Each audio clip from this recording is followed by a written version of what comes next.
উনি যখন বাংলাদেশে কোটা বিরোধী আন্দোলনের উপরে তদানীন্তন প্রধানমন্ত্রী হাসিনা ওয়াজেদ বা তার সরকার দমনপীড়ন চালাচ্ছিলেন, তখন তিনি আহ্বান করেছিলেন যারা আক্রান্ত হবেন আসুন আমি তাদের শেল্টার দেব।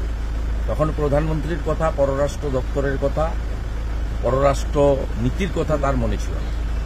এখন যখন হিন্দুরা আক্রান্ত হচ্ছেন এবং বাংলা জুড়ে কেন গোটা পৃথিবী জুড়ে বাঙালি হিন্দু এবং সনাতনীরা রাস্তায় কার্যত নেমে পড়েছেন, ব্যাপক জনরোষের তৈরি হয়েছে, উনার দলের হিন্দু সমর্থকদের মধ্যেও ব্যাপক জনরোষ তৈরি হয়েছে বলে আমার মনে হয়, তখন তিনি প্রধানমন্ত্রীকে দায়িত্ব নিতে বলছেন। দায়িত্বটা উনাকেও নিতে হবে।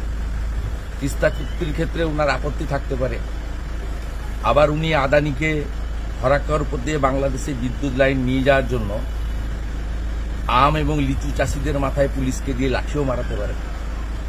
তাই একই রঙে বিভিন্ন রূপ না দেখে রাজনীতির ঊর্ধ্বে উঠে করুন। এবং আমি একজন সনাতনী হিসেবে, আমার মা বরিশাল থেকে আগত হিসেবে, আমাদের প্রত্যেকের এই অনুভূতিটা আছে, আমার মধ্যে সেটা কাজ করছে। তাই আমি সনাতনী ধ্বজ এবং জাতীয় পতাকা নিয়ে রাস্তায় নেমেছি। ভোট চাই, ভোট দাও, পাল্টে দিন, উল্টে দিন, গদিটা আমাদের দিয়ে দিন, একথা আমরা কোথাও বলছি না। আমরা বলছি দুনিয়ার হিন্দু এক হোক এবং এই অত্যাচার বন্ধ করো।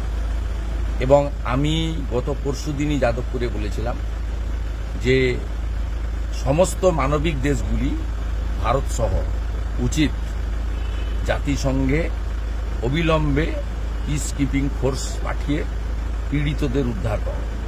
সে কথা আজকে মুখ্যমন্ত্রী বলছেন, তা আপত্তির কিছু নেই, কিন্তু সেই সদিচ্ছার প্রকাশ কার্যক্ষেত্রে দেখানো উচিত।